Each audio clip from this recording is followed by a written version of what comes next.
did, I noticed.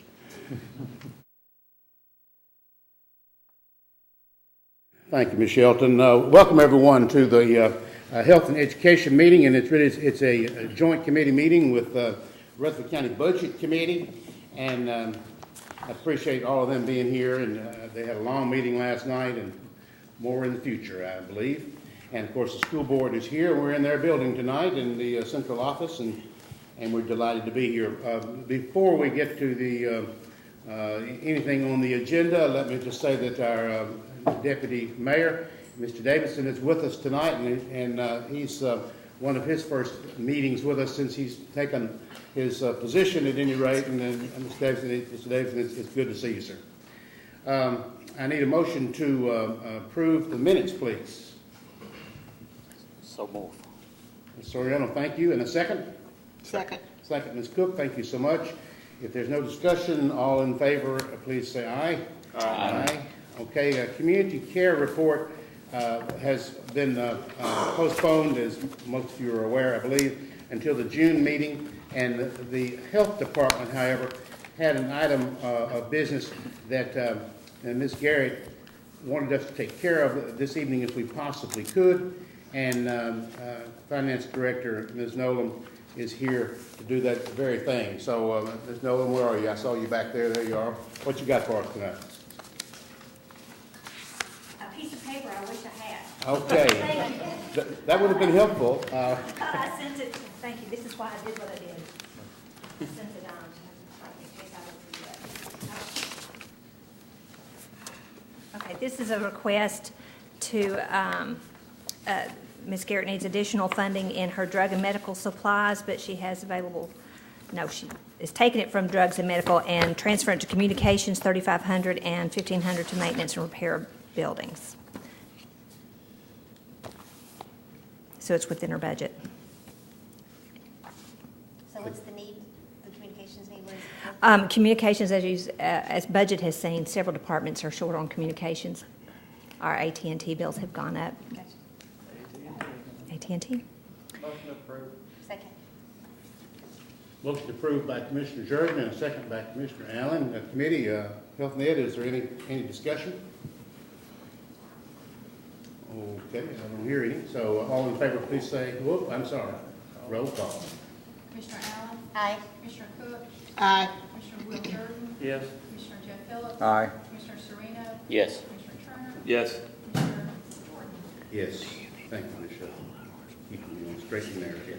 Special project report will be in June. Yes. School board business and amendments, and we're going to let the school board do a little bit business here. And Chairman Hodge is hiding behind the podium over there. I see him. And Mr. Hodge, if you would like to go ahead and take care of this two pieces of business, actually. Number 5 on the agenda, Mr. Oldham, I believe you got two amendments. We do, that we need to so that we can present to Health and Ed tonight. The first one is a general purpose school fund 141 2012-13 budget amendment. This amendment funds $96,571 for a large activity bus for Stewart's Creek High School, transfers $45,000 from the school's startup funds to the building program in order to partially fund a small activity bus, and transfers $40,000 from 76-100-799 other capital outlay to the building program fund. The $96,571 for the big bus will wind up being funded from our reserve for driver's ed after year-end accounting entries are made. We typically fund the bus activity buses for the high schools and all with the driver's ed fund. So that's what this is doing. The $85,000 being transferred to the building program, Fund 189, will be amended in the building program as follows: $75,000 for vehicles, $10,000 for equipment. Stewart's Creek High School has a copy machine allowance of $30,000 in the building program equipment line. The principal is asked to apply this $30,000 toward a small activity bus. The building program amendment basically leaves that $30,000 in the equipment line. And the motion is to amend $96,571 from fund balance to $77,110,599 other instructional expenditures for a large activity bus, and to transfer $85,000 to the building program with $45,000 from 71-100 and 429 instructional materials and supplies, and $40,000, and to transfer $85,000 to the building program with $45,000 from 711-00 429 into instructional materials and supplies, and $40,000 from 76-100 7099 other capital outlay as presented.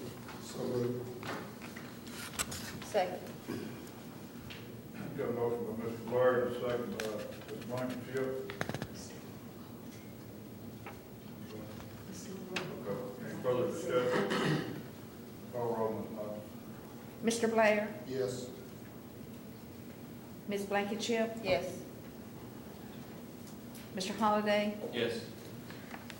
Mr. Nipper? Yes. Mr. Tackett? Yes. Mr. Young? Yes. Mr. Hodge? Motion passes. Okay, the second item is Building Program Fund 189 for the 2012-13 budget amendment. This is the Fund 189 side of the $85,000 transfer from the General Purpose School Fund 141 amendment above. And the recommended motion is to approve $85,000 transfer from the General Purpose School Fund in order to fund $75,000 for Stewart's Creek High School vehicle and to increase the equipment line by $10,000 as presented. So moved. Second. A motion by Mr. Holliday and a second by Mr. Nipper. Any further discussion? Call roll, Ms. Miles. Ms. Blankenship? Yes. Mr. Holliday? Yes. Mr. Nipper? Yes. Mr. Blair? Yes. Mr. Tackett? Yes. Mr. Young? Yes. Mr. Hodge? Motion passes. You have already acted on the remaining items to be presented tonight, Mr. Hall. Thank you, Mr. Jordan. Yes, sir. Thank you, Chairman Hodge.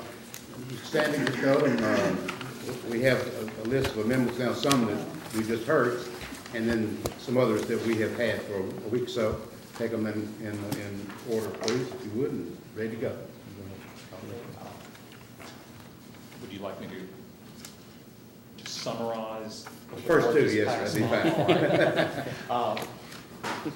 The first motion is funding so that we can place the orders as soon as we can.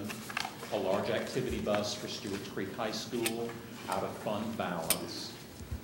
Our auditors will do an entry that will change this and charge it to the driver's ed reserve at year end.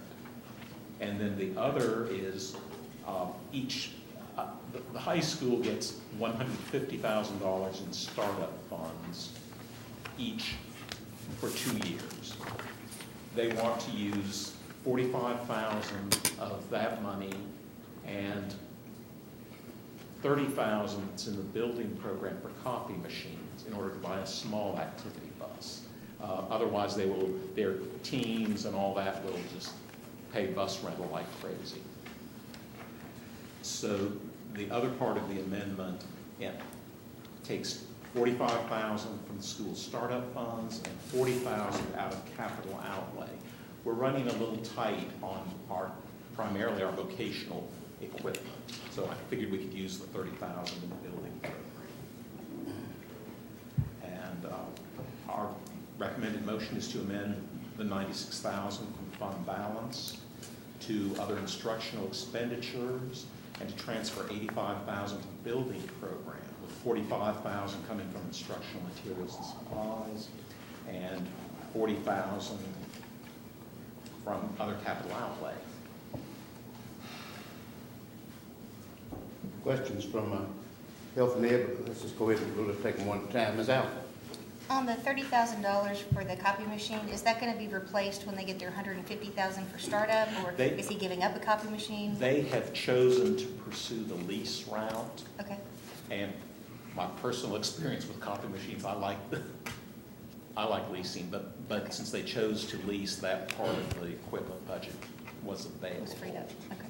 And I talked to Mr. Odom, and Ms. Noel the feasibility of doing it.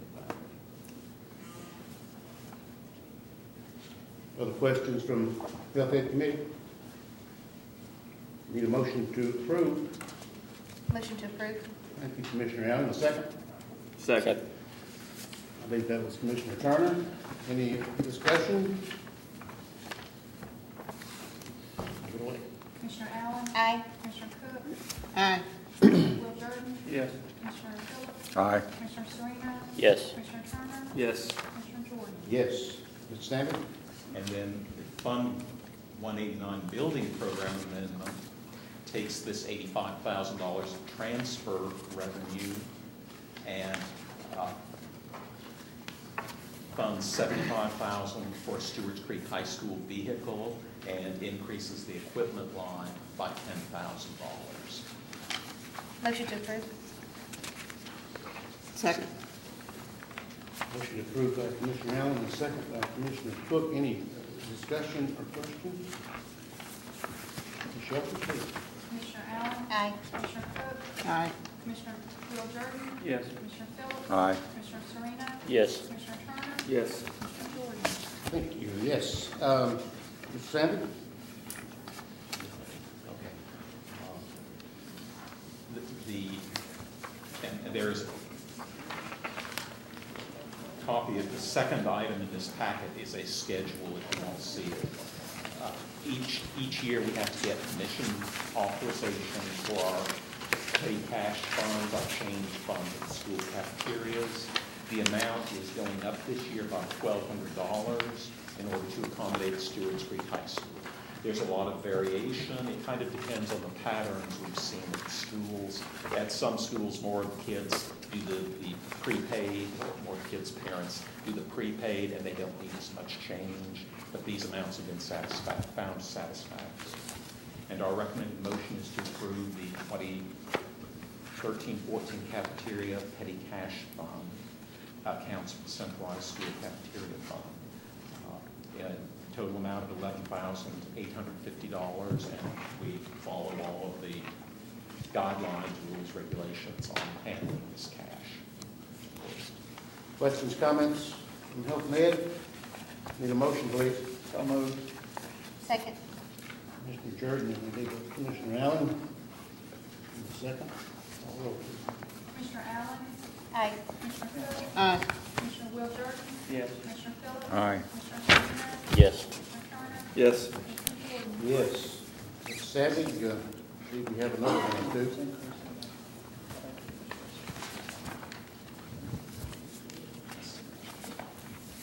I think the next item is the budget. So if we could, the next one, item the 2013-14 budget. Okay, so we're going to start with our budget discussion. Unless you'd like to wait, it is an item on this sheet. But Now, it's let's up go to ahead you. and start it, okay? Okay. Obviously, we are here mainly tonight, just so the general public knows, to take a formal look at the school board requested budget. It's a big room. I don't want to miss anyone. I've asked my committee to help me in case I did, in fact, happen to overlook a question or comment from anyone. We will start with, as we always do, with Mr. Odom and Mr. Sandvig and Health and Ed questions and discussion. But then, at some point, but later on, I'll open it up to any school board member comments. And Ms. Ely is here tonight, chairman of the budget committee, and the entire budget committee is here as well, and they'll have every opportunity to ask questions. And so I think without further ado, we're ready to go. So, Mr. Odom, please. Okay. The first thing I would like to do is talk about, you have one sheet that has a graph on that. I mean, you answer to your constituents, so we want to give you some information. If people contact you, that you can respond in turn for that. So we have taken from the Tennessee State Report Card a 10-year span of time to let you see. So on the right-hand side, the average daily attendance expenditure per pupil comparison, and the red line is the state average, and the blue line is Rutherford County Schools average. So basically, if your constituents ask you, how do we compare and how are we doing with funding, Rutherford County Schools, I think, has been very astute and has been able to obtain exemplary status as a school system at an expenditure less than the state average. In fact, and this is state figures, not ours. They put this out on the state report card. So for 2012, the last one produced, we're $1,025 less than the state average expenditure of average daily attendance per pupil. That kind of lets you know how we tried to watch the monies. I thought another piece that you might be interested in was the one at the bottom. What is our funding source? And this again comes from the state report card as you look at that. The little green boxes at the top are your federal funding. The red ones is your state funding, and the local funding is at the bottom. It's just again a bar graph to let you look at that. A couple of things that we might point out to you as we think about this is that you see some spikes in federal funding kind of towards years 2000, started 9, 10, 11 in there especially. That was with American Recovery and Reinvestment Act, those ARA funds, and they are now, that's going out, so you're beginning to see federal funds decline again.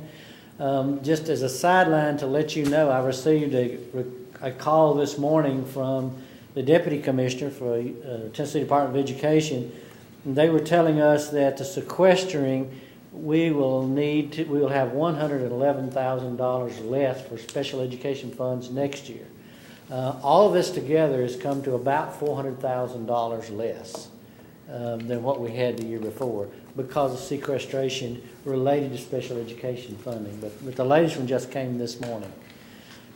So the numbers I expect when you start seeing on out, certainly for 13-14 school year, you're going to see a decline in the federal portion there to talk about it. I might say a thing or two that you may get asked questions about also. We hear very often that growth itself pays for it. Our growth, we shouldn't have any problem with budget numbers with that. But if you kind of take a look, just taking a year and a snapshot, if you look at the bottom chart there, 2012, if Rutherford County spends an average of $8,098 and about 38.2% of that is local monies, this is for the education of the students. And let me say this here, you spend more than this because you're building buildings, okay? But it doesn't get counted necessarily in the state's accountment for this. So to the public that's listening to us, the Rutherford County's Commission and School Board is supporting schools very well. It's just that we have to shift more, I think, to our buildings to maintain for the number of enrollment. Our enrollment increased by 1,012 this year. I think I've mentioned that figure to you before. Last year it was 519. So we seem to be entering a growth cycle. But again, going back to what I was talking about, if you take the 38.2% of the $8,098, that comes to a little over $3,000. So when you stop and logically think, does growth pay for itself? Well, we know that one pupil in local money is going to cost us, not counting basically the building, $3,000 more. And probably, I don't have the figure exactly what the average homeowner pays, but it would be somewhere in the neighborhood of probably $800 to $1,000, somewhere in that for property taxes. Now, if we need to get people to spend their monies in Rutherford County at our shopping centers and our stores, because then the sales tax helps make up some of that difference. There's another reason why it's important for people to shop in Rutherford County. Because between that $800 and $1,000, we've got to come up with another $3,000 from all other sources to do our local share. So that kind of gives you a little to know about that. I guess the thing that's been a little bit more frightening to us is lately we're seeing an upsurge in high density apartment buildings and that sort of thing has been approved. Murfreesboro, Smyrna area and all. So that becomes a little bit more problematic for us too. So does growth pay for itself? Well, people are going to have to spend a lot of their sales tax money in Rutherford County for that to happen. So any questions about the chart? I mean, I just think it gives you some information to speak to.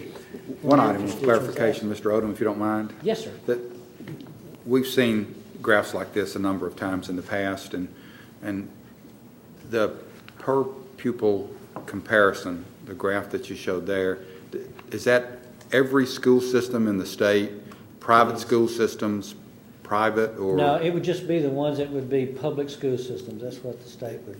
It could be like a city or a special school system would be included in that? Yes, sir. Any of the 134, 36 school systems.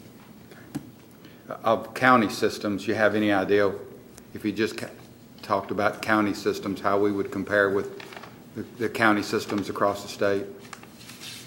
I mean, we could get that. You can go in and look and drill down and look at each one. The report card for every school system in the state of Tennessee is on the Department of Education website, even archived back. So you can go in and look. We are one of the lower ones, obviously, because we're below the average. But again, what we look at, what can we get for those dollars? How are we doing? How are our students scoring? And again, I think because of your vision and help for us, we're exemplary status this year. So I think together we're utilizing the funds very well. That's the point that I want to make and make to the people that may be watching us on television tonight. I was just trying to get maybe set in my mind where you had a special school district, a city school district as an example, where they paying considerably more than that red line. Where you get a lot of the considerably more in the red line typically is the ones that you're looking at a Memphis, you're looking at a Davidson County, you're looking at a Chattanooga, very often where you have much more federal dollars than what we would receive, Title II funding, poverty funding that kind of comes for them. They receive more ARA funds than we did by quite a bit, based on, again, the conditions that were at that time. So you'll find that some of the city districts, and most of the cities do spend more than the state average, but the ones that are considerably more tend to be some of those larger city districts. Of course, we're number 6 now. When you take the actual size of the school district, we're the 6th in Tennessee. Thank you. Are there any questions from budget on the chart? Commissioner Mr. Schaefer, I'm sorry. I just think for the last couple of years that I've heard our standing, and we're in the hundreds, like 109 to 117 out of 137 school districts in the state, something like that. And if you look at it, the city of Murfreesboro, every penny that our county school systems get, the city gets that from the county, the same amount. And then so whatever the city adds on from their property tax raises the per capita per student that they get. So I think a lot of people in this county don't realize that we pay Murfreesboro also, and that's why the penny for the school district is not the same as the penny for the general fund of the county. It's a little under 15%. I knew it was somewhere in that range from our budget. The city just goes through 6th grade too, and the high school is the highest student, is it not? More programs. Well, Yeah. you're seeing tonight with Yeah. Stewart's Creek activity buses and So, things. most of these city or special school districts, if I'm not mistaken, don't have high schools, or at least a lot of them A don't. lot of them do. And they let the counties pick that up because that's where your highest cost is. Mr. O'Malley? Mr. Chairman? Yes. I think you touched on it just a second ago too, and I know it skews this numbers down here in this graph because of the building that the county does, and I don't know, we've asked this before, but it's a minute amount as far as what the state does. I don't think the federal does anything as far as capital building projects. So you take a $50 million high school that was just done, it's got to play a number in this graph here, which doesn't.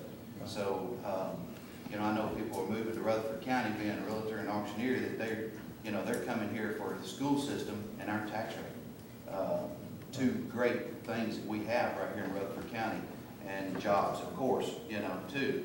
So we're sitting in a really good seat right here in Middle Tennessee, being Rutherford County, compared to a lot of other counties surrounding us. So we've got a great program, and y'all doing a great job as well as far as making sure kids are educated in a good way and in a good building and a good system. Well, that's why I wanted to start with a compliment, because you're providing the buildings. I mean, you're doing the fundings for it. So together, we're producing an educational system that's drawing people to Rutherford County. You're correct. Well, personally, if we're in the lower, if we're in 110 or 116 out of funding out of 136, our test scores are in the very top few. True. So I think that's a badge of honor instead of something to say it's a negative.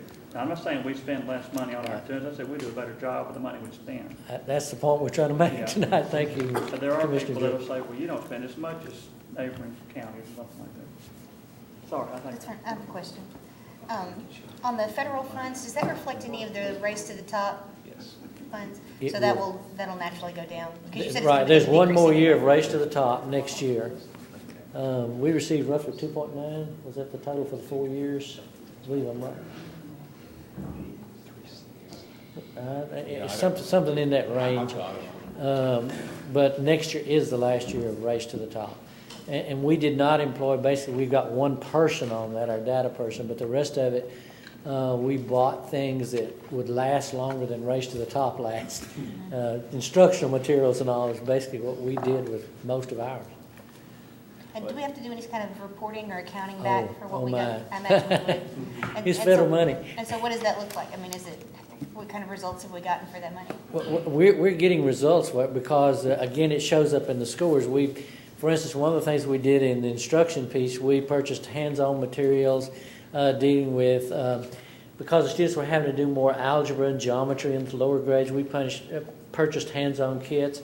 We've really gone from K up through 5 now to give the teachers those materials and did training with that. We've done additional training associated with that. So to me, the real result is how do your students score?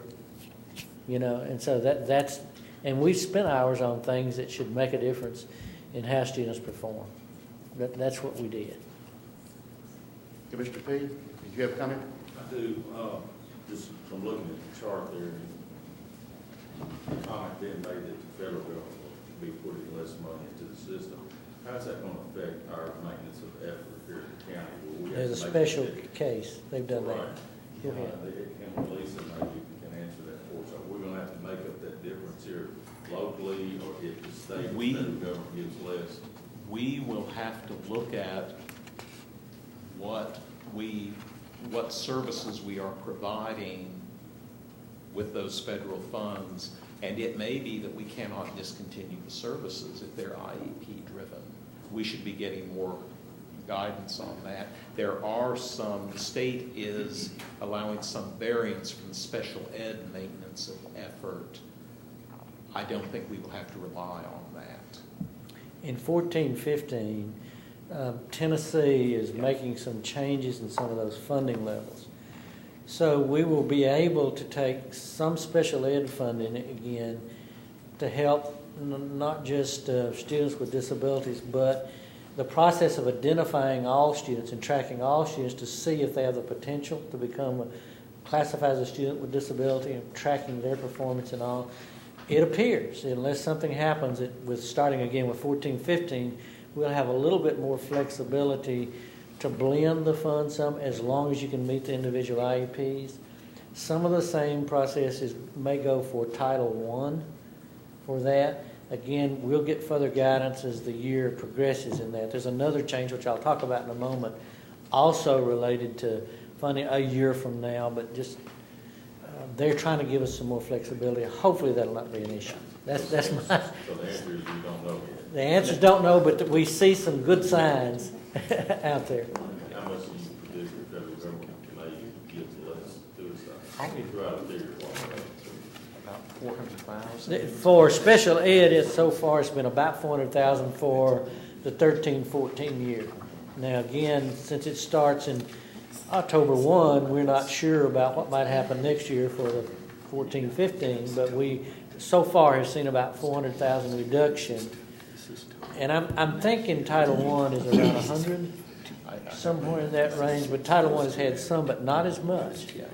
Congress tends to support Title I a little bit more strongly than they do their other programs. So I heard that $1 million. and that's going to be really close in that range. That's for next year. Right. And beyond, we do not know. It's up to Congress. Did the state government not make some small but maybe significant changes in maintenance of effort this time? Are you going to address that later? Or? Well, most of it is 14-15. I think what I'm Okay. talking about, there's very little been done for next year, but they will take place in 14-15. I'll try to address some more. Okay, I'm going to maybe add to something Mr. Sandlin said, and he's exactly right, that the red line on the chart, and the blue line on the chart, blue line does not reflect the building program, which as we all know, in this county is extensive. My question is, does the red line, does it depict the building programs and other? No. Okay. No, but the thing that I want you to be able to say to your constituents, when somebody asks you, well, are they spending that money down there to educate my child directly? Books, textbooks, teachers in the classroom, and that sort of thing. And we're doing an exemplary status with less monies than the average school system in Tennessee. And you can take pride along with us in that. I think we watched our dollars. I think we need to, I don't apologize for that at all. I think we've done a good job with it.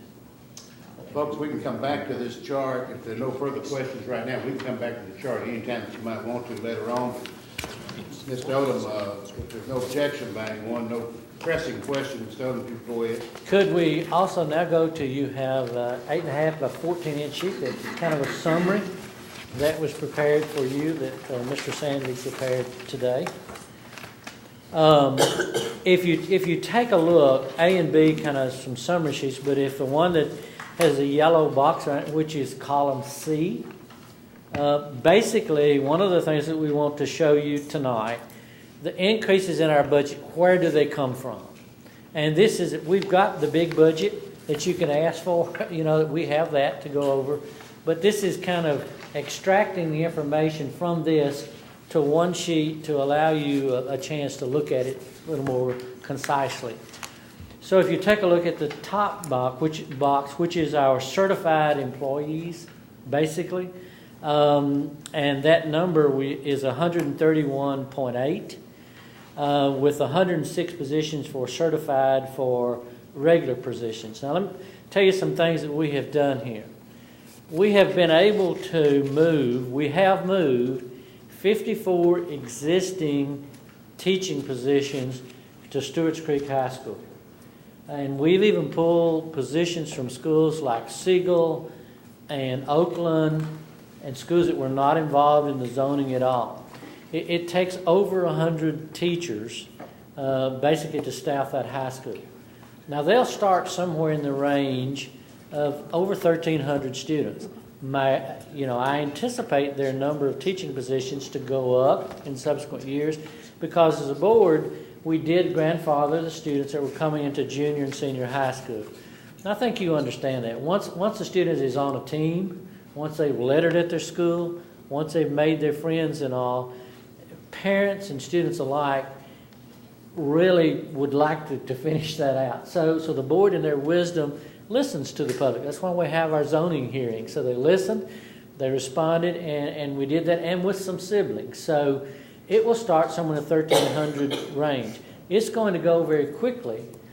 You'll see next year not next year, I mean 14, 15, when some of those grandfathers starts dropping off, your freshman class is large this year, closer to what it would be. So it'll rise rather quickly after those 2 years. That's what I'm saying.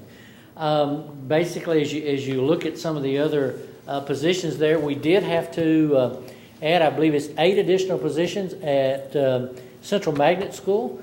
Central Magnet, if you remember, we phased in over the years, and we started the first year with freshmen and sophomore. And just for the same reasons that I mentioned to you a few moments ago, they had their graduation the other night for about 75 students.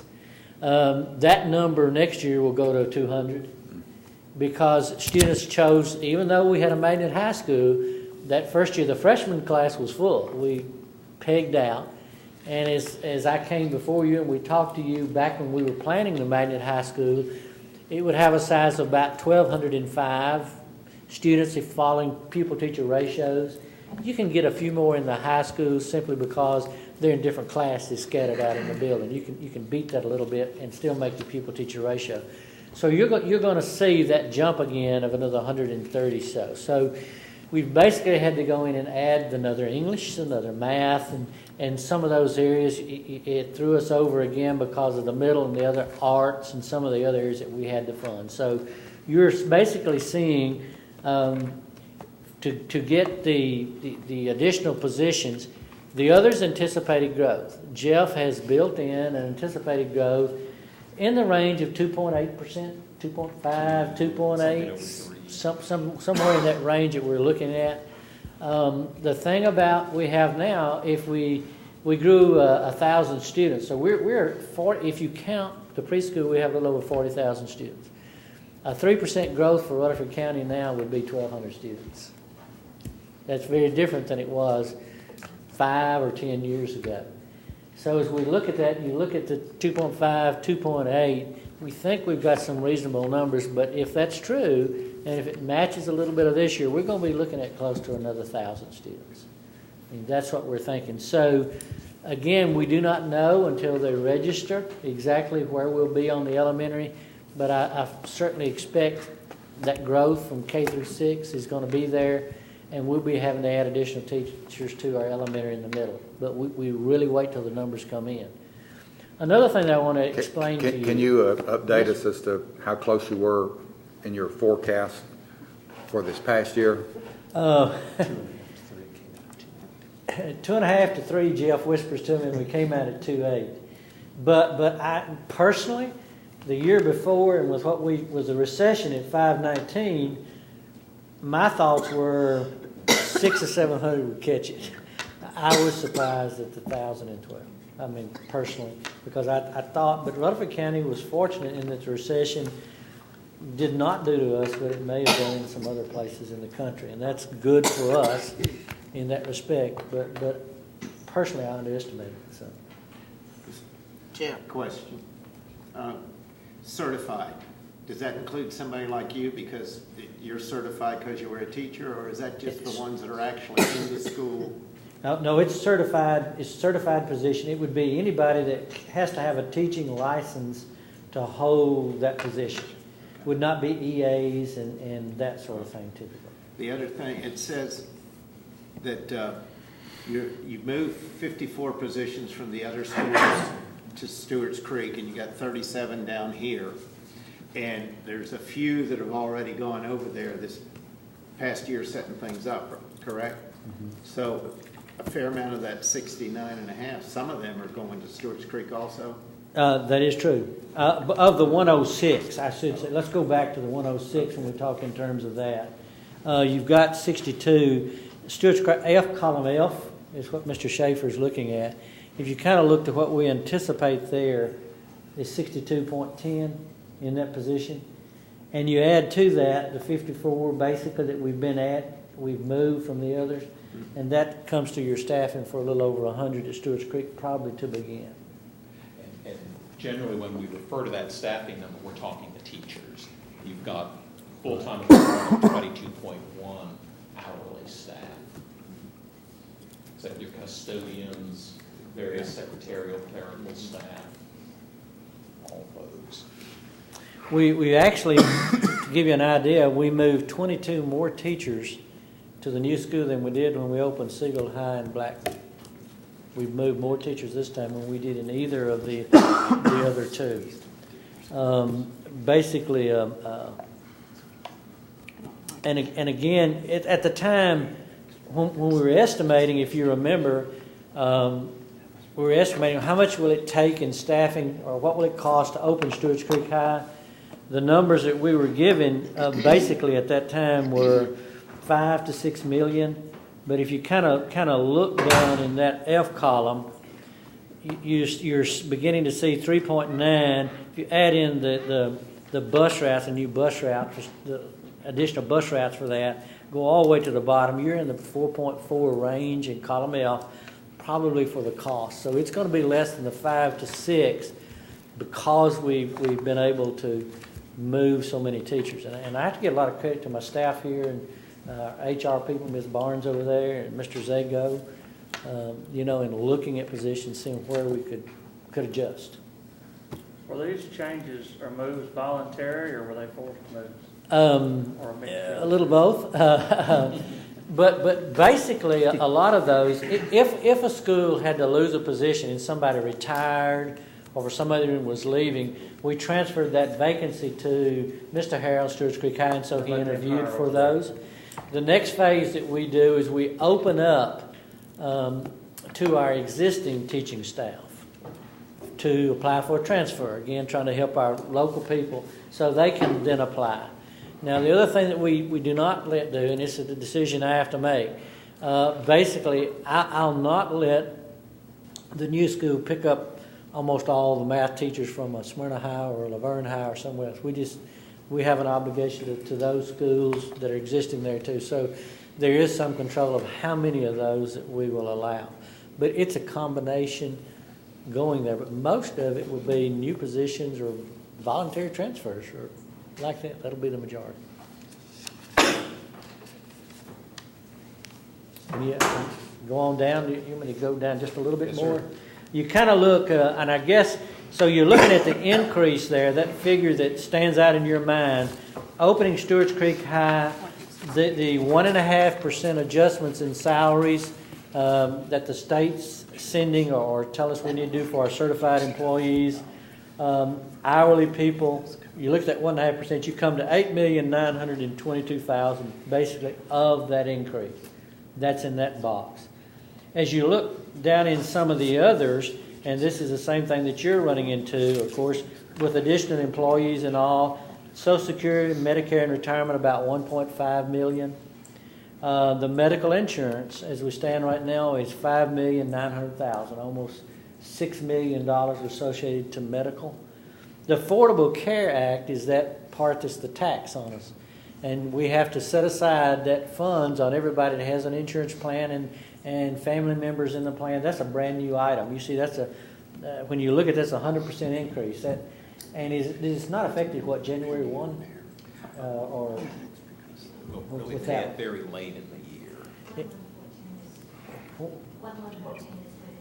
It's when it starts. So for you as a whole county and for us, this number, as I look at it, may be half of what it'll be in another year. Is it 3 years? 3 years. This has to go on. So this is kind of the first year of that piece. And I'm sure you're seeing it in every other departments too.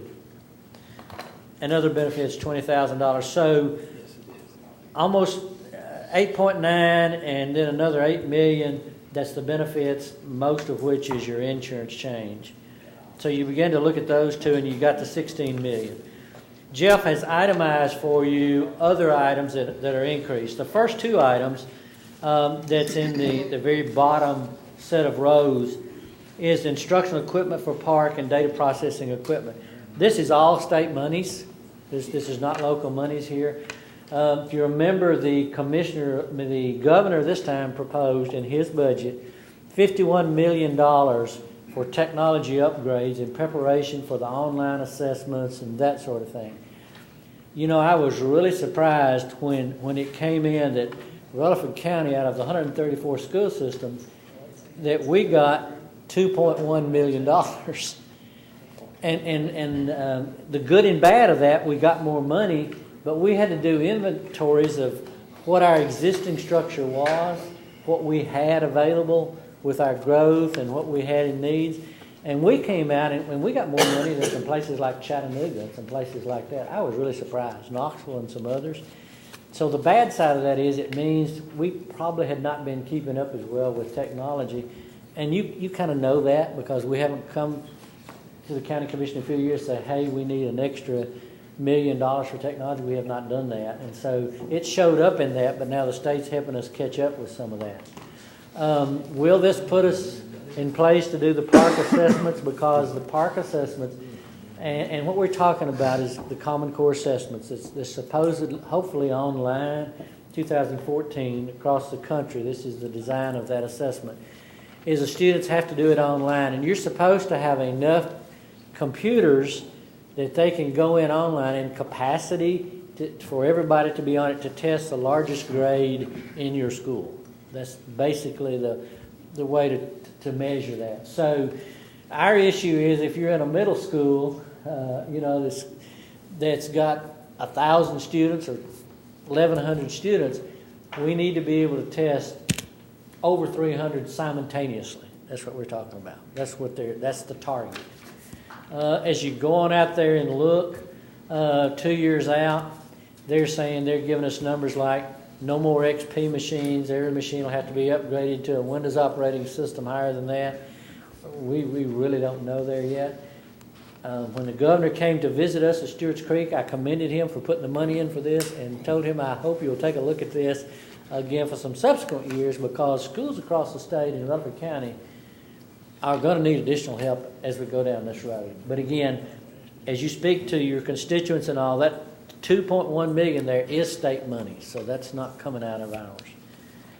May I? One other good technology note we got. We went with the state's internet service, and that's not controversial at the time. We are, for $15,500, doubling our bandwidth, which is an incredible bargain. Oh, it is. First, Yeah. some other school districts went with a different one. Yeah. Ours is basically the AT&T that service, and so they furnish us that. They're also for not that high fee. They're furnishing us a service that, as our classrooms go online or are using instructional technology or test or whatever they're doing online, we're going to have the ability to track it down to that computer and say, well, what's going on at that computer? How much bandwidth is that computer running? And we'll have the ability sitting in this office to, if we're in testing and we need to test all those 300 at that middle school or so simultaneously, we have a bandwidth issue, we can go in there and turn other actions off to allow that to happen. So, I mean, the technology is advancing very quickly, but we're trying to prepare ourselves to have that kind of controls to make it work. I'm sure Mr. Odom has maybe some other items that he may want to discuss here, but is it fair to say we're basically finished with the increasing section of this? I think we are. If you add up Jeff's others down through there, it's $19,771,289. Basically what we're looking at. Mr. Odom, let's see if Health Ed committee members, and then we'll go to budget, have any questions or comments about the column C. May I tell you, I fold in the 14-15 because I thought I was going to mention to you. The State Department of Education is telling us in 14-15 that we'll have to come up with a differentiated pay plan. Not be able to do. Now, we chose this year basically with what monies the state's given us to roll this 1.5% through. And it's some of the same things that you were looking at for other county employees rolling the percent through because of the cost of the insurance. Even with the county paying additional, we have a number of our people, especially your classified and even your certified people, that their insurance cost is going to eat up all of that 1.5%, even with the county paying additional funds. So we weren't required to do any differentiated pay plan, but they are saying that there will have to be some. Now, that's a very, very difficult thing, and I'll tell you one of the reasons why. People say, oh, you got a differentiated pay plan. Let's pay teachers with the largest gains more money. And I don't necessarily have a problem with that, but you have to realize that in Rutherford County, approximately 60% of our teachers were at level 4 or 5 in student gains. This is not our calculations. This is the state and the ones that they contract with to do it. So, I mean, you're talking about if you took 1.5%, and if that state does 1.5% again next year, and we have to start trying to slice and dice on that, that's going to be interesting. I don't know that you can give somebody even a bonus out of that, whatever they give for differentiated pay, that's going to make any difference. Teachers teach because they believe in themselves and they believe in teaching the students. And I thank goodness we have that cooperation in our system. So the big change for us next year, along with 14-15, along with the differentiated pay, is hopefully some of that relaxation, Commissioner P., about meeting that level that we have to with federal funds. So hopefully that's the package that's kind of coming together. And we can update you as we get additional information through this year. Okay, I'm through. I just wanted to tack that on. Health Ed committee members, questions? I have one. How is it we were able to see a decrease in the career ladder? They're retiring because that started in the 1980s, and so every year as somebody retires, that little amount in the career ladder goes away. They haven't added people since late 80s, They had or a 90s. few in the late 90s. But I mean, there's not been any more. It's just been people that still hold certificates with career ladders. It's 100% state flow-through money, so. I was just curious. I wanted to ask you that, I believe you told us, maybe Mr. Sandvik did, down near the bottom, new bus routes for Stewart's Creek High School, that you had 9 of those, I'm going from memory. For the whole system. We have. Oh, okay, 9 for the whole system, and maybe For all of our- a special ed bus in there, I made a note on that somewhere. Yes. There's one Genesis bus. Right. Basically, we contract with high-need students. And one of your increases in this other sheet, if you look, is contracted services. That went up substantially. Our bids came in higher this year for contracted services, and a lot of that was special education services. So some of those highest need students where we still have to transport them to Genesis or some other sites like that, we have to maintain that ratio because they have to be there in an hour and a half, Mr. Snell. So basically we have to do whatever bus we can, and they run the whole county to do that. The smaller buses. The $495,664 figure, can one of you break that down for me just a little bit? Exactly what does that pay for? Go ahead, Joe. That is just the cost of those 9 transit buses. The route, the seat rate and the mileage. I budget on an average mileage Okay. before transit, but it's 9 routes. The bus drivers got the same raise as everybody else, Yes. 1.5%, which was a state match. On both the seat rate and the mileage rate. If you fund our budget. Yes, that's a request. Yes, sir, it is. Okay, I just want to make sure I knew what I will eventually be voting on. I think I understand the rest of them. And I'm sure you all are aware, perhaps better than we are, that the insurance is killing us. Yes, sir. I mean, I don't know what the solution is, but, and we've reached one that will last approximately a year. And then we're right back on the same boat, and so are y'all. Obviously, we're all on the same boat. Health Ed, questions? On the large sheet? Can I just, Sure. maybe, I like the spreadsheet, Jeff, thank you for putting that together. Cut to the bottom line for me, if you would, your budget for this year and your proposed budget for next year. Okay. Basically, what would be the best in place? And I can carry it all the way down. We're just over 280 million now. Right. And this version we are presenting tonight is a 299. tad under. It's It's under 299. 300 million. 299 Yeah, it is. for So- 300? So basically, what we've itemized for you is 19 of that going from about 280 to the 299. It's in that column C, so that you can hear it. So out of that 19 million or $20 million that we're talking about there, from a dollar and cents perspective, can you simply tell me how much of that is asked for because of things that we have to have, like the staffing and the support for the new high school, and also the insurance and those types of things? Well- How much of that $20 million comes from that? Well, basically, when you look at, and you can see the staffing, you can see that 8.99, and you can look at the other benefits package.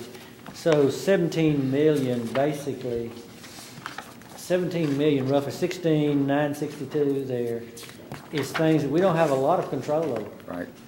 Now, you come down and then you got $2 more million as state monies that flow through for the technology. So, the other things that you're looking at, I mean, the 1.5% increase for bus contractors and that sort of thing are adjustments in bid prices. Like I say, one of the additional contract services, primary special ed, so that was $149,000. That was bids we received in, that sort of thing. So- It's most of it. I mean, So you're talking about 17 million, somewhere around that? and then $2 million more from the state. So you're up to about 19 of it that's direct. Okay, so not counting that, about 17 of the 20 or so is money simply because we have to pay for insurance, we have to do certain things to staff our new schools, correct? So if, and that amounts to a $3 million increase over last year, something like that, $3 million with a 3% growth rate. And if we weren't opening a new school, that's what type of an increase in all probability you'd be asking for. I think if you look at the cost of Stewart's Creek High School, the 3.9, 4.4 there, I mean, basically 4.4 is tied to Stewart's Creek High. And I'll say this, when we started this budget, because I was sitting at the commission the night Mr. Gill talked about trying to do this without a tax increase. I was in the audience. I hope you didn't look at my face, but I wasn't thinking I'd be in this position. But anyway, basically I'm looking at that. But we have presented you a budget. We didn't build fluff in it. I mean, I want to say this sincerely. That's why tonight we're laying it out for you by numbers as clearly as we can. We didn't build a budget and put it out and present to the school board. The school board's not presenting to you a budget that there's fluff in, and you can do all this from. We're showing you where it's going as nearly as we can. So I'm not trying to play any game with you. That's what I'm trying to say. Mr. Owen, let me just say one additional thing. Steve's been up here a long time, and Ms. Cook's been up here a long time, and some of the others have been up here a long time, but not a long time.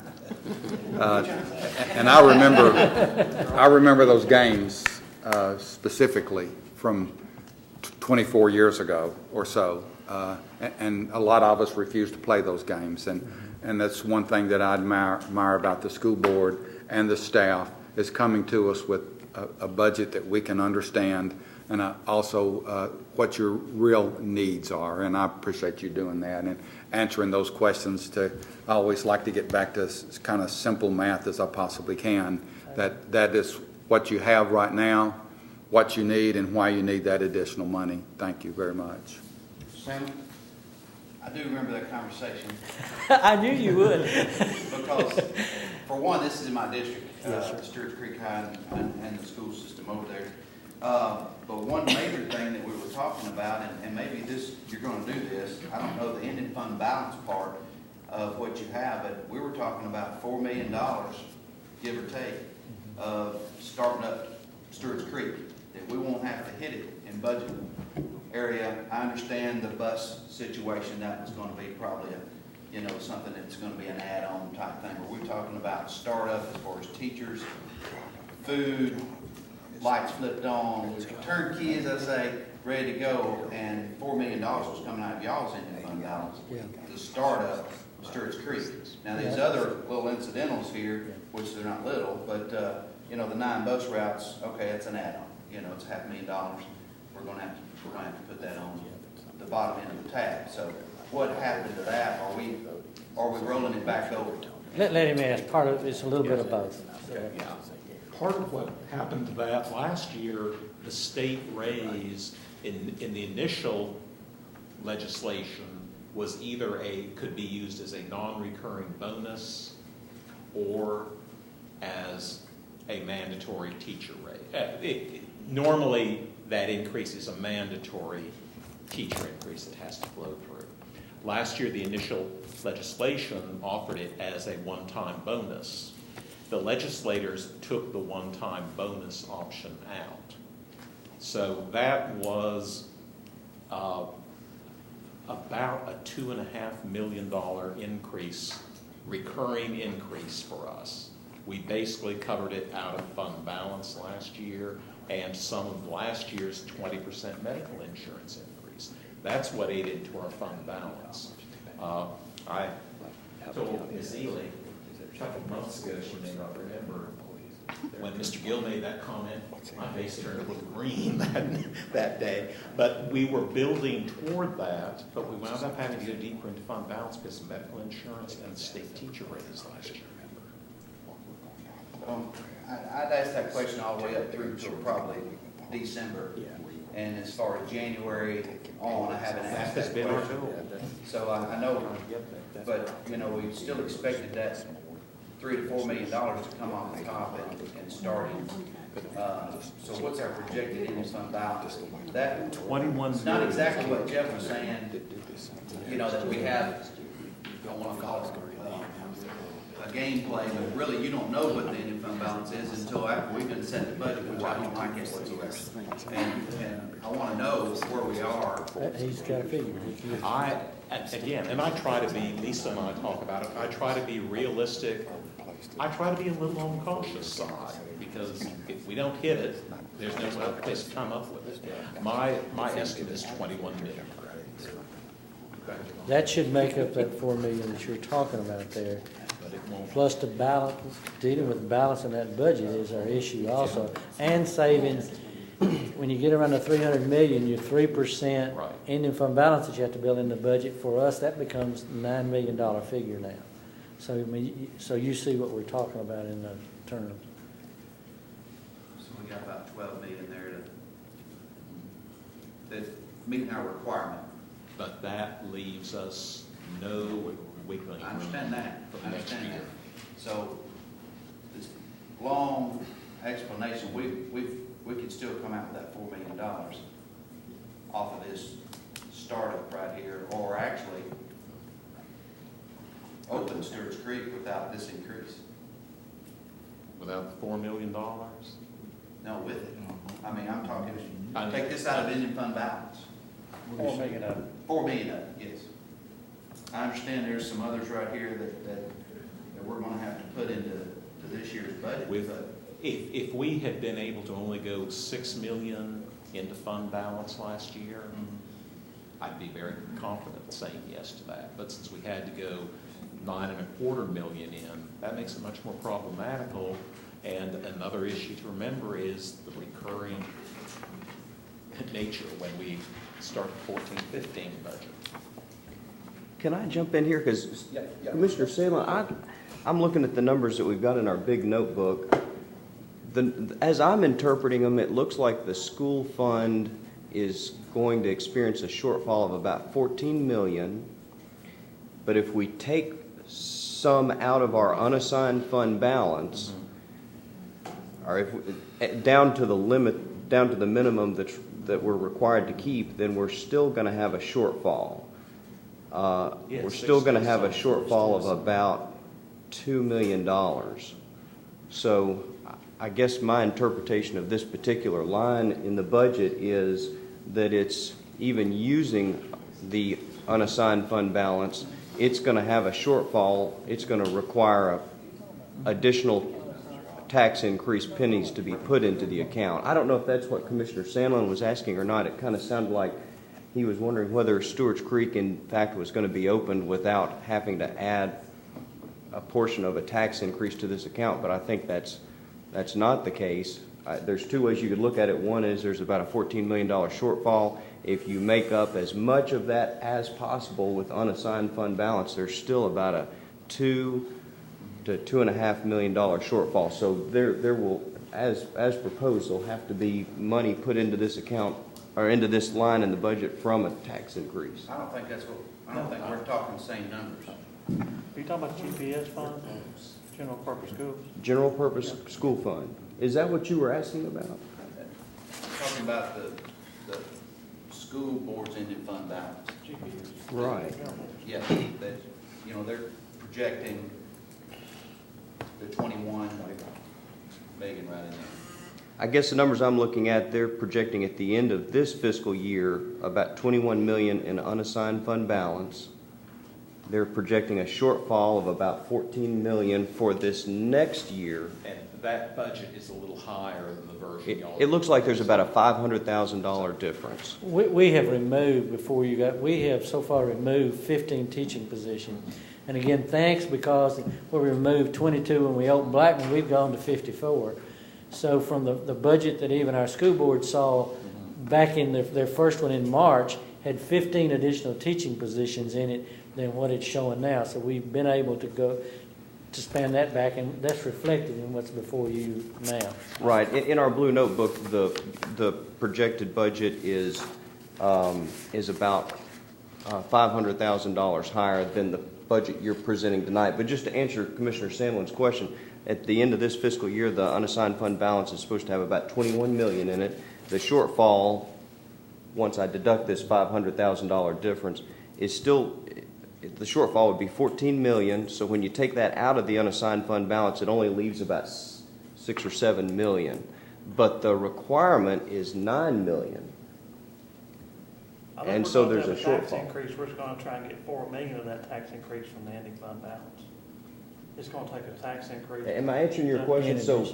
So this will have to have, as proposed, this particular line in the budget will have to have tax increase added to it. Is that what you were asking? Excuse me, let's let Ms. Nolan, Finance Director, is on her feet back there. That's where my calculations were heading, and I think to answer Commissioner Sandlin, and you were right on track. We're still short by about 1.8, almost $1.9 million short. So in your notebooks, I was showing a need of 5.1 pennies with this, and this is saying you're giving them right back down to 3%. Down to 3%. Would take a 3 3/4 pennies for this presentation.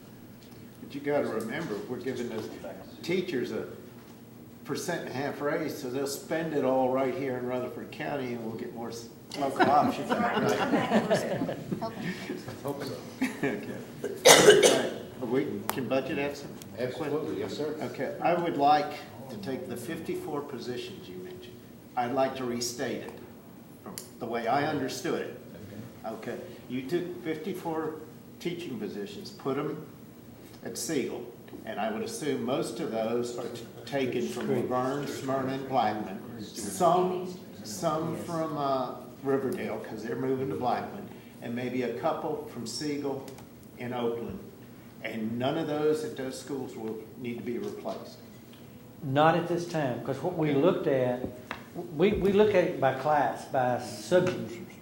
And what you're going to see is that those schools that we pull from will have slightly higher pupil-teacher ratios. I can't say otherwise from you. If you take positions away, now the only way we'd have to add it back is if in this growth it comes back. You know, the fine in a high school for having oversized classes is $65,000 per class. I've never known a school district to let that happen because it's ridiculous. You can hire a teacher for less than you can pay fines. In elementary, it's about $45,000. It runs in that range, so you just can't let that happen. You have to meet your pupil-teacher ratio. So unless they have, it'll hand them down, and we have a little bit of reserve.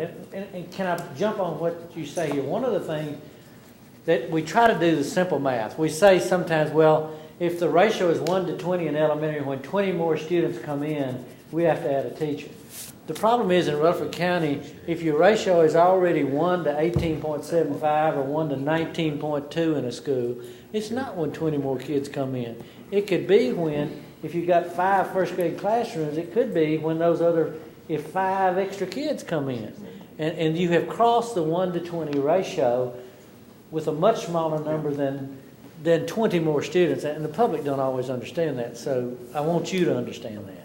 I taught for years with waivers, and of course got burned every year without question, and I suggest that I know some other people that did as well.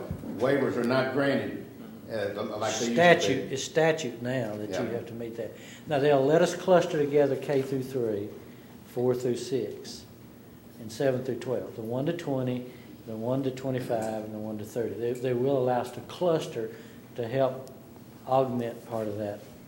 We'll have some classes that'll go over 20. You could literally go to 25, but when you calculate that K3 class load, it's got to come to 1 to 20.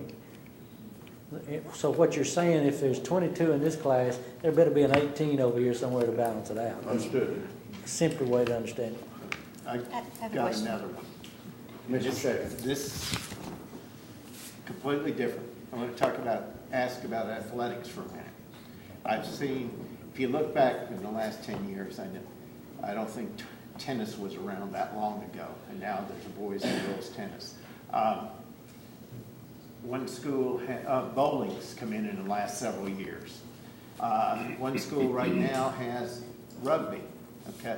Now, here's my question. At the middle school level and the high school level, how's that get paid for? I know, okay, football and basketball bring in some funding, some monies, but how do you fund golf, or how do you fund bowl and these type things, or? We do have a supplement for coaches on a schedule basis.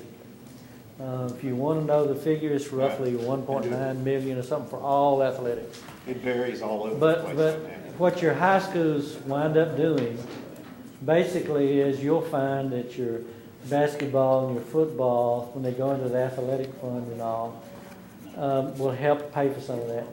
Plus, if you're a parent of a student in one of those that may not be a TSSAA sport, or may not, band, expensive. I mean, we may buy the instruments with the travel, the buses and all. The fundraisers they do, and some robbing Peter to pay Paul with some of your more affluent athletics basically covers it. You're not putting more monies in to do that, to my knowledge. Are we there? You're not. So it's and not. It flows down to middle school. Well, middle school does virtually the same thing, basically, because their football will also have pretty good crowds and all, too. And again, the fundraisers they do. I had no idea if they could pay for it. The two big ones can pay for all of it. It will not do it in totality, no. I get a lot of fundraising forms from all sports and the activities. And at the middle school levels, an archery team will have several fundraisers. We get trap shooting now too. Yes. Mm-hmm. Well, why don't you start your fundraisers in for educational classes? Help with that. Mr. Odom, I have a question. Jeff, you may be the better one to answer this. On the thicker budget that you gave us, the one by object code, line item 299 is other fringe benefits. Yes. And it increased by 151%. It's $586,061.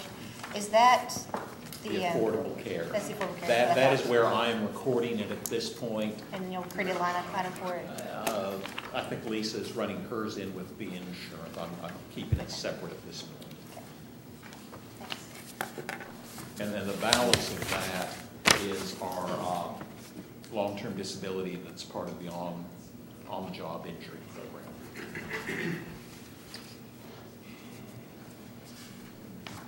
We'll be glad to go through any of this that you want to. You've looked at the summary, but if you picked out something, I prefer to try to answer it for you if you mark something that you want to know about. Mr. Chairman, I've got a question, and I hate to bring this up, but I think it's the school board's position to make this recommendation, but the % increase for the bus contractors, how did you arrive by that number, and was there much debate? Because I think y'all talking about how much buses are going up, how much fuel's gone up, and everything else. And I mean, I believe in supporting the school board's recommendation. The call I got, you need to be talking to your school board members, but I mean, explain that a little bit. We have a fuel price adjustment, which we've been doing, all year. If you have that, when it reaches that threshold, so that's kind of covered. So basically what we looked at was to try to treat them like the other employees as far as that salary piece. There's not much there for if you're buying another bus. That's the piece that probably some of that repair. The teacher, for the most part, is spending some money out of their pocket, but they're out buying $100,000 pieces of equipment.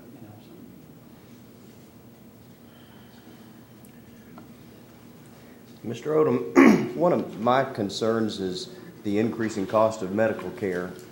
Ms. Nolan a second ago suggested that even if we use reserves, that the general purpose school fund would be $1.8 or $1.9 million short of revenues going into the fund. And if you look on this spreadsheet, the increase in medical insurance is almost $6 million. So that's a huge amount, even relative to the amount by which the general purpose school fund is experiencing a shortfall.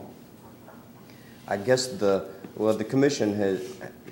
county commission has examined this and recently passed a resolution on healthcare premiums. In the budget, and of course that's designed to help employees, they're paying higher health insurance costs as well, but in spite of the higher healthcare costs they're paying, the county's paying for the bulk of this increase. Then in the budget, there's also pay increases. There's step and level increases, and that adds up to almost $1 million. And there's also a 1.5% pay increase in addition to that. I guess I was wondering if you could comment or say something about the extent to which the pay increases are required and what they cost. The state produced in their minimum salary schedule, they built in a few years ago, it's been there for many years, is you attain another degree if you get after so many years. And we actually, a few years ago, divided that up at 5, 10, 15, 25, it stops, I think. Yes. Basically. There's some increases. Some of those are in 5-year increments. That will have to be looked at in 14, 15 when the GOAT is differentiated, because the state's not going to produce for us, again, we're a year away from that, it's not going to produce for us that type of salary schedule. So I don't know how long it will take to phase out of that, but it's tied to degree and years of experience. It was really back to the times when the state, that was the only schedule that they produced. Well, it's still kind of their schedule this year. It depends upon their growth. Jeff and I talked a little bit about this today. Some people with their step increase would be $100 or so. Can you want to give some? I did. He did some work today on Quick that and to help dirty you do that. before the meeting. 40% of our hourly staff will get a step increase this year.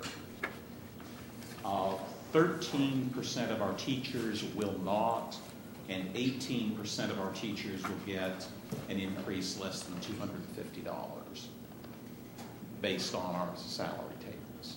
So, And when we add up the step and level increases, that adds up to about $1 million. right. And then there's also about $2.5 million in pay raises. Yes. That's in addition to that or separate than that. And that is we are getting $1,488,000 in the most current version of BEP allocation in direct state funding for that, which is kind of typical to what it runs. And the balance is Comes paid out of local. paid by the county and is optional. This year, we have some leeway. In the past, we have not.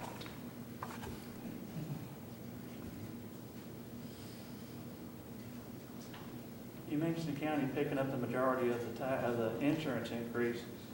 Of course, the county's picking up the majority of the insurance increase because they pay 90 or 87%. But this year, we did increase the employees' percentage and also increased rates. So we just didn't increase them as much as some of the conversations were. But it's still got a 38% average increase on their insurance costs. So, you know, I think the employees that are happy with what we passed, it was just a great marketing strategy because we told them how terrible it could be. It's got something that was pretty still bad. It wasn't as bad as it was before. So the paper, I think, misquoted a lot of what happened there when it said the tax increase falls on the taxpayers, because that's just the percentage. We did increase the percentage the employees pay, and we also increased the rates at the same time. So when they get their check starting January 1, they're going to realize how bad this was. You know, so they are getting a 38% increase. Well, and did have a 20% increase and higher this January 1st. So 2 years in a row of it. All the 2 years, right at 60% between the 2 years. Mr. Sample? Lisa, I don't want to put you on the spot, I don't know exactly what the school penny is right now, but what, the 19,771, what are we looking at on, School penny is 494, 143. School penny.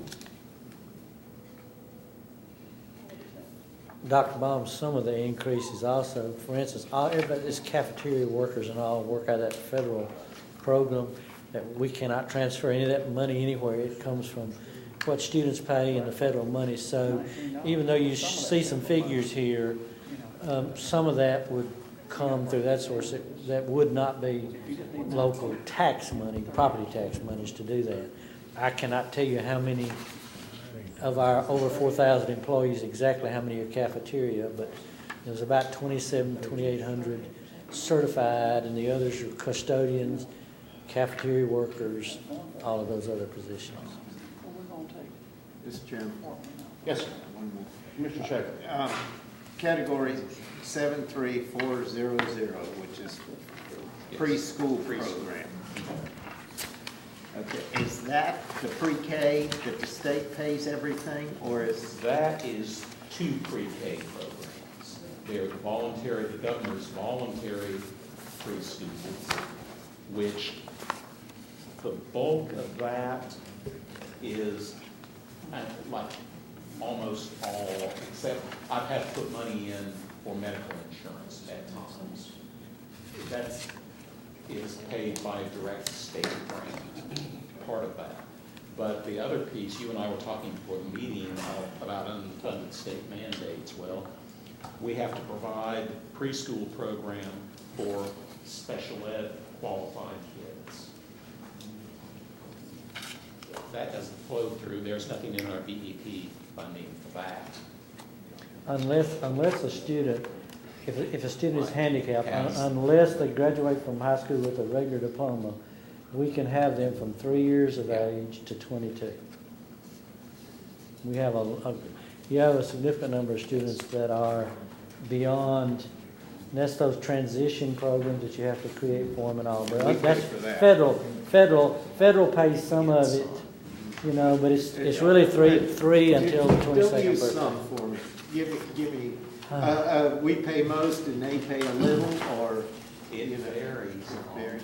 One of the things with that high-cost special ed amendment that we just did last time, we look on what expenditures we are most likely to get that reimbursement money on, run those through the general purpose school budget, and run things that we won't get reimbursed for through our federal budget. We're very careful with that, but the percentages that we get vary wildly. So we have IDEA preschools, which are entirely federal. We have Title I preschools. We used to have another category that I don't think we have. We have 4 categories of preschools.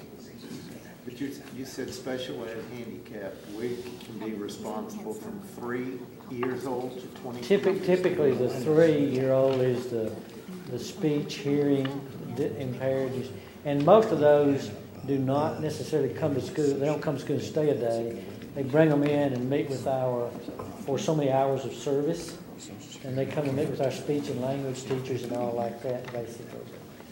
Yes, from 3 until the age of 22. Let's change direction for just a second and ask our school board. I know you all hashed this out for many meetings, but I certainly want to give you an opportunity if any school board member would like to make any particular point. And this would be a good time for input here if you're moved to do so. Yes, sir. I'll make a couple comments first, Commissioner in general. I want you to know, not only do we have new buildings being built, but our existing schools are for the most part being well managed, taken care of. We appreciate the money that's been allocated to make sure those kind of things happen. And I think you'll find across the system, for 45 schools that we have, Most of those are well above the average condition, providing a good opportunity for our kids, which is another factor in that cost. Second comment I want to make, and I've made this in school board meetings, but I want to be very public with this. One of the reasons that we, I think, have been able to do so well, long before I came on board, we got outstanding leadership here at Central Office. We have that now. I think that's very clear, the way it's being, we find things being presented. We have an excellent staff over here to my right. Central Office staff does an excellent job here. I think that they need to be complimented. And third, we have a teaching staff that does a tremendous job. I certainly don't want to say that they're underpaid, but based upon where our figures are, that those figures could be higher. But there's a reason. They love their school system. They see it being one that's excellent, that they want to be part of it. Second, they enjoy the community life that this community provides as well. So there's a lot of reasons that we're able to get that. Somebody used the word bang for the buck, but I think that's clearly what we're getting. We're getting exemplary educational system at a below market price. I like to do that in housing and cars and everything else that I do all the time. So I just want to make those points that, and it's been a team effort from the commission from the board to the teaching staff and so forth. And I appreciate what you guys have done for us, and gals. Appreciate it. Thank you, Mr. Tackett. Mr. Blair. Well, Mr. Tackett pretty much stole my thunder, a couple of points, but I would like to say to our funding body, and I do use that term affectionately, that if you look at this graph again, that it is the average pupil expenditure. It's not the maximum that is being paid across the state through some systems and what they pay for their students. And this is an average, and we're well below that, which that point's been made. But to remind this commission that being an exemplary school system here in Tennessee with 40,000 students, and the next closest exemplary system is 15,000 students.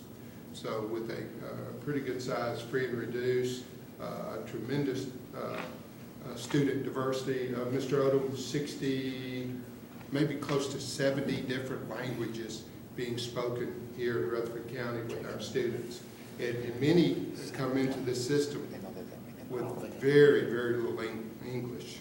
And so it's our responsibility to take care of those children. And just would like to remind you that we're doing it effectively and probably, in my opinion, the best in the state, and doing it far less than the average school system, not what is being paid by the most expensive school system. So,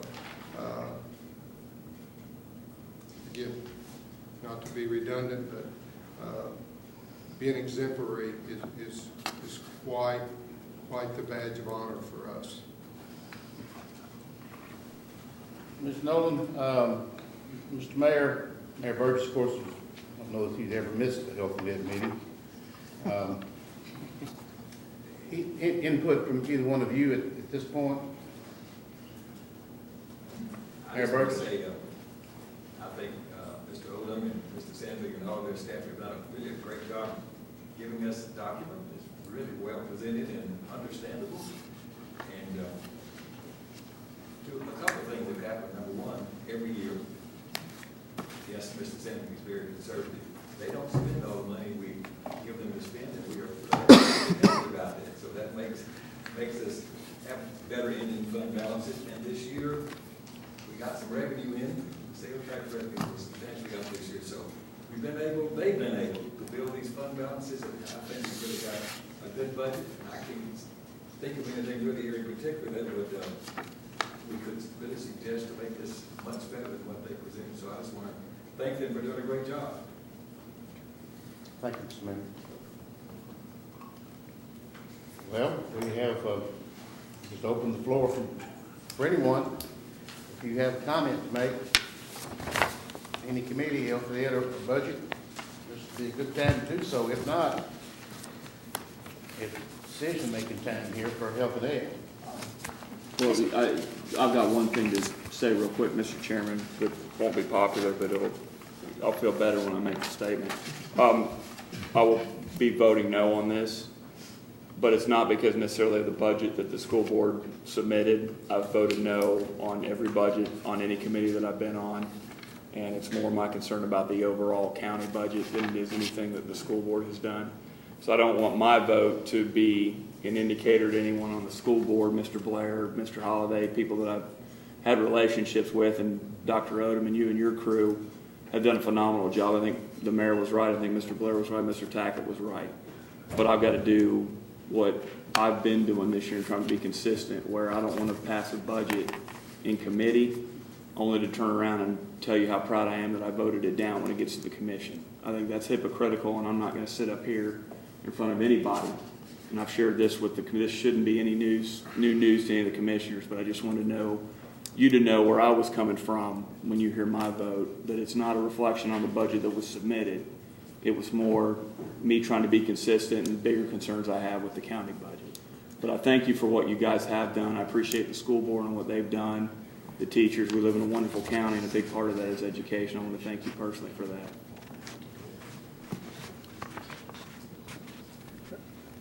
Well, there's the health and ed and budget member who remember all the tears we used to see and throw a dart on the wall and pick which tier you went after.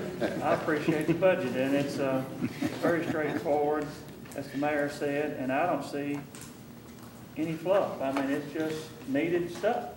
I mean, it's your growth, it's the school, it's the buses. It's just, you're not adding a bunch of feel-good stuff at all. And it's just a straightforward budget. And I don't see a thing.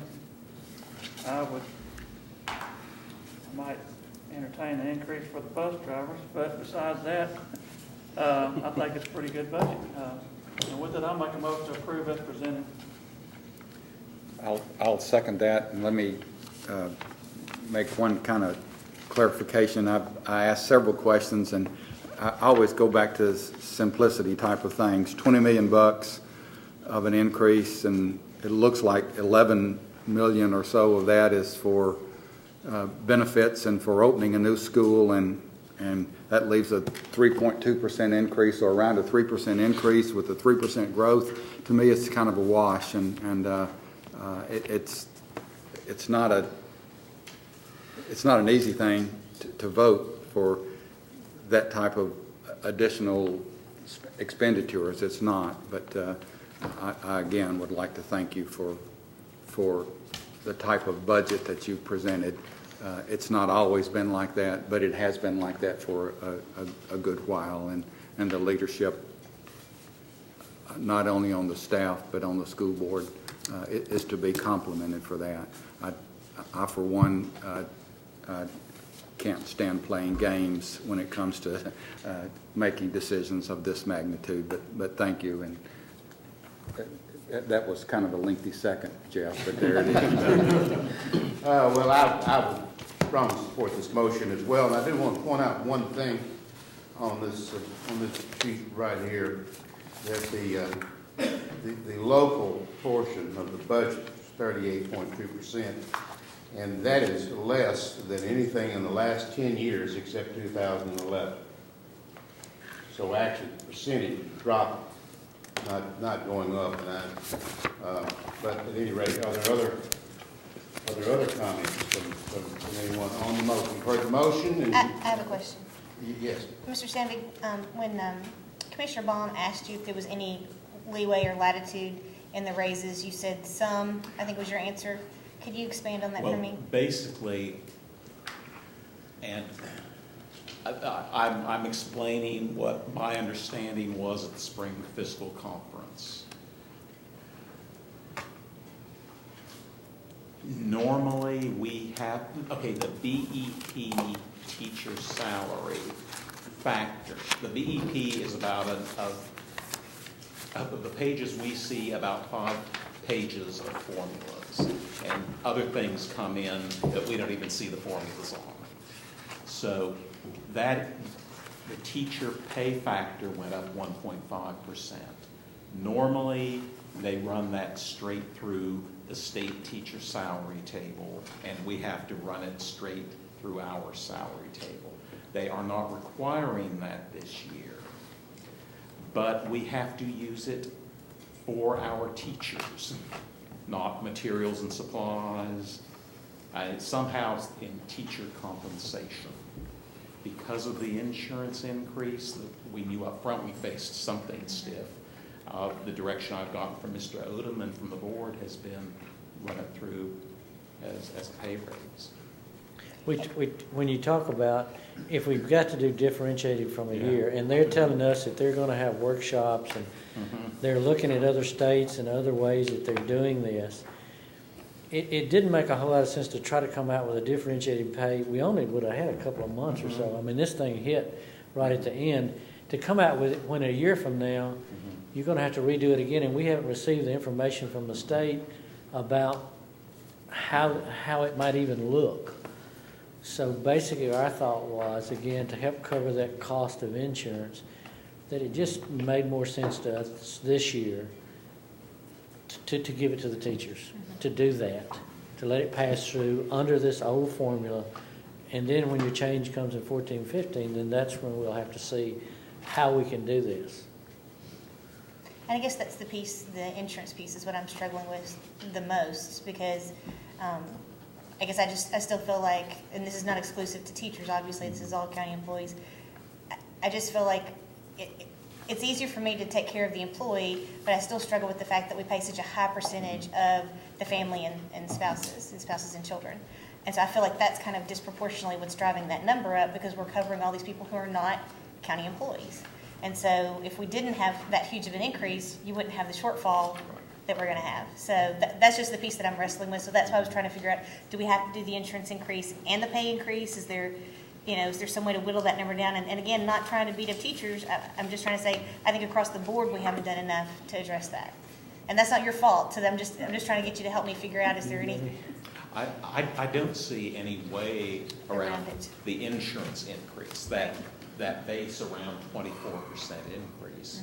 Because as we've seen in those years when we don't fund that overall budget, that combination of employer and employee, it bites us later on. Yeah. And we have seen a history, and I've gone back to 98 on insurance rates, where we will hold for a couple of 3, 4 years. We're going through tough times, we're not going to have a raise, we're not going to pass insurance. One year, we started out looking at a 42% increase after following that pattern. When we put January 2013 and January 2014 together, we're at a 44% increase. It's just something we have to address every year. And I think the discussion that we had last year on the insurance committee that flowed through to budget committee of dropping by 1 percentage point a year, that made for some of the groups, a 24% increase, a 34% increase to their insurance. That pattern, it's slower, but it will address that concern. Our employees will have more time to adjust to it. Well, and I guess one of the things I'm afraid of is as things become tougher and tougher in the private sector, those spouses and families will flock to our plan, because even at that increase, it's going to be better than what they could get on their own. Yes. So I just couldn't vote without asking the question, so I had to ask. And we may, when we get down to that 80% level, we may have to look at their, and this did not come up, but Ms. Barnes, through some of her personnel friends, and me through some finance friends, we checked on other counties. There are counties that do pay 100% still, school systems that pay 100% of the employee. And the lowest I saw was 75, but most were in 90% range. What about dependents? Dependents, the lowest I saw was 75, but I saw as high as 90. Okay. And we do compete for those employees. And that affordable health care number, the $500,000 Yes, ma'am. tax, that's on everybody who's in the plan? Everyone who's in the plan, yes. Okay, so the part of the reason that number's so high is because it's got a lot of family dependents in it. Sure. And you've got comparable numbers in the county general budget. Right. It's just split out in a lot more Right. departments, and you're not looking at the total number. I guess I'm just trying to figure out a way to not be a magnet for more Right, people into the right. plan. And I feel like that's what we are right now, so, thanks. Well, that's $63, if you're voting for somebody like that, it's over $25 million for their insurance plan. Because of reimbursement. The insurance committee and the county commission has been and they're still on track to be changing that 1% a year. And we're doing exactly what we set out to do. We did this year, we did last year. And so we're working toward that 80-20 on attendance. That's a painful thing. You have to ease into it. But we didn't miss this year's step. We took that step. I understand there's a position open on the insurance committee. Absolutely. Is that an absolute firm opening? Or Absolutely. This is about the 5th time it's been. Yeah, he's announced it in every meeting, isn't he? Somebody's finally gonna take me up. If there are no further comments, as Dr. Bullen used to say, I'm going to assume that the Health and Ed Committee is ready to vote. So would you read the motion again, please, Ms. Shelton? I think it's pretty simple, but let's just review. Approve the school board 2013-14 budget as presented. We have a motion properly made and seconded, and if you call a roll, if there's no further comments, I don't see anybody raising their hand, so call the roll, please, Ms. Shelton. Commissioner Allen? Aye. Commissioner Cook? Aye. Commissioner Jordan? Yes. Commissioner Phillips? Aye. Commissioner Sereno? Yes. Commissioner Turner? No. Commissioner Jordan? Yes. 6-1. 6-1. Ms. Ely, the normal date this would be looked at by the Budget Committee is June 6th, but I know you all have many meetings. I'm not sure. May 28th. May 28th, the school board budget. Okay, that'll be room 205 in the courthouse, 5:30. Thank you, Ms. Ely. If y'all can just sit tight for just a minute here. Normally, we're in good shape here. That's our last. You got two more amendments on that sheet we stopped. That's right. 2 more budgets. Two more budgets here on that. Come on, I need to saddle up. Good standing. The mountains tonight. Don't start till I find my sheet. On page 2 of 3. Got it. We're back on the amendments, and it's page 2 of 3. I'm probably the only one that's not there. Ms. Sandy, please. Or Ms. Doe. Oh, all right. Well, and actually, these are the 2 other budgets that y'all will vote on. The Okay. centralized cafeteria fund, I will have an amendment for that at the June meeting. It stands alone, doesn't it? Yes, sir. Right now, my revenue number there is a very loose estimate. They haven't released the federal reimbursement rates. I probably won't have them in time for the July meeting, so we'll amend next year. Based on last month's results, not March, I have $18,290,500 in budgeted revenue, $19,089,953 in budgeted expenditures, and am proposing to use $799,453,000 from the fund's reserves, restricted for school nutrition. We are increasing our equipment expenditures to $1.2 million in order to fund cafeteria renovations. And as I like to say, some of these items used to come either from buildings, but we are trying to cover more of what in the cafeteria fund and our excess balance. Unlike our other budgets, money in the cafeteria fund can only be used for cafeteria operations and equipment, and most of our other media. We can't use it on anything else. But our goal, the state, we have a maximum fund balance more than a minimum. We are to have no more than 3 months of operating capital in our reserves. As of March, we have $1,253,000 in excess of this requirement.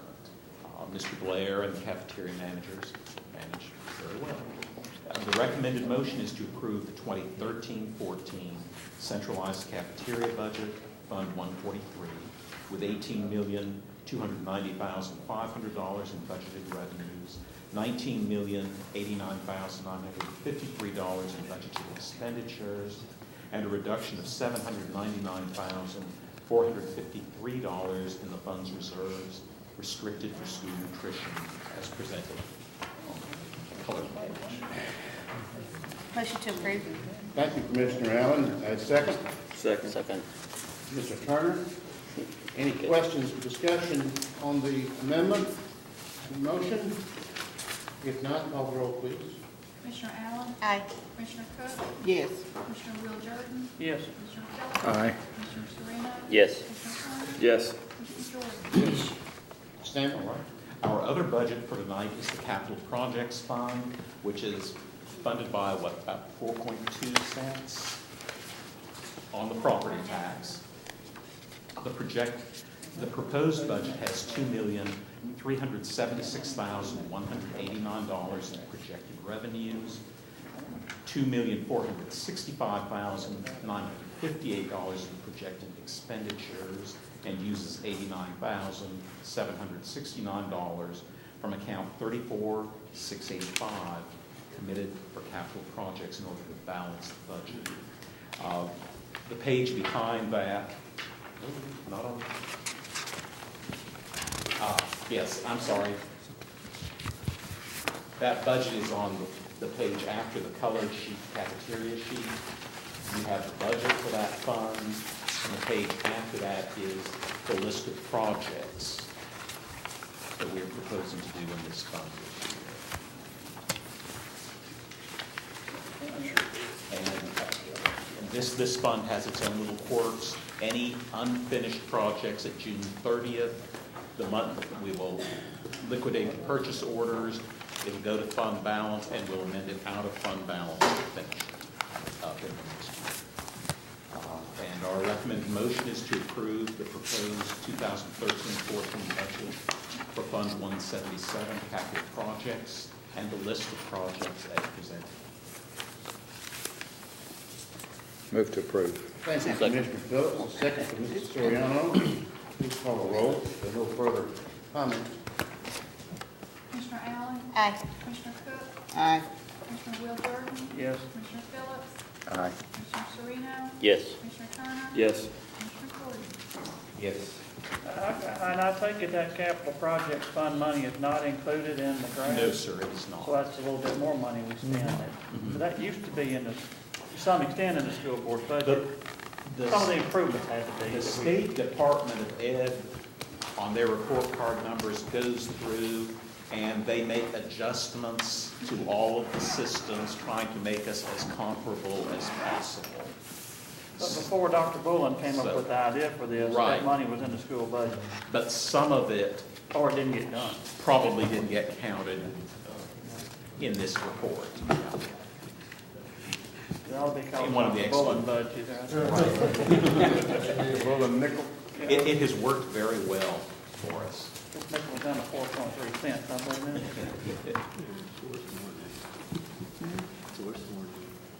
Any new business?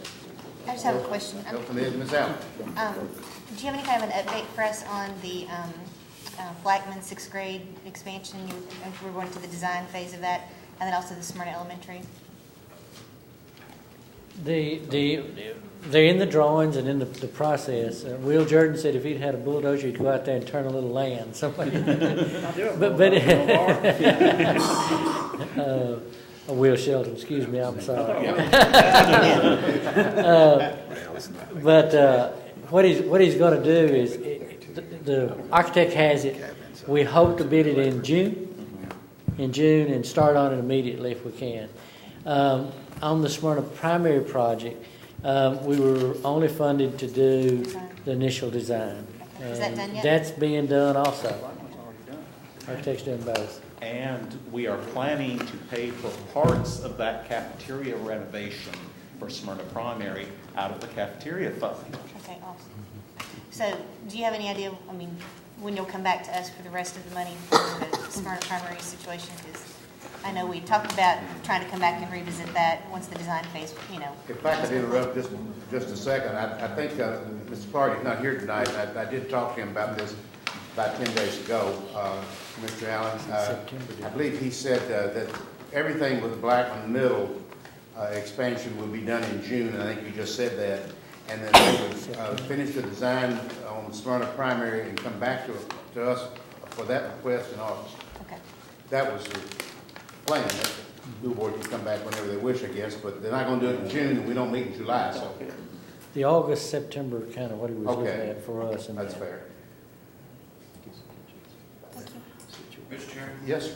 I believe Health and Ed just promoted 4 cents tax increase sent to the budget committee. So we're gonna need your thoughts and prayers and help on the full commission as well as budget. Turn over a couple more rocks and see if we can find some money. So we're gonna look at this the 28th. Okay, so we're finishing up another portion tomorrow night. So it's not tomorrow night. So. I know you're speaking to the entire Health Ed Committee, but you're looking Yes. directly at me, so I can assure you, you will have my support for that. All right. Somebody hit the Powerball, that's all. Is there any new business to come before the Health Ed Committee on your agenda? I'll just thank everybody in the room. We've got, staff is here, and the mayor and Ms. Nolan, and Budget Committee and School Board. I appreciate your presence. Excellent, I think, meeting, and good questions and discussion, and in some cases debate. And let's not forget who probably sets all of this up. Joyce Michaels, I'm sure, even told me where to sit. So she is definitely in charge. If there's nothing further, we are adjourned. Thank you, committees.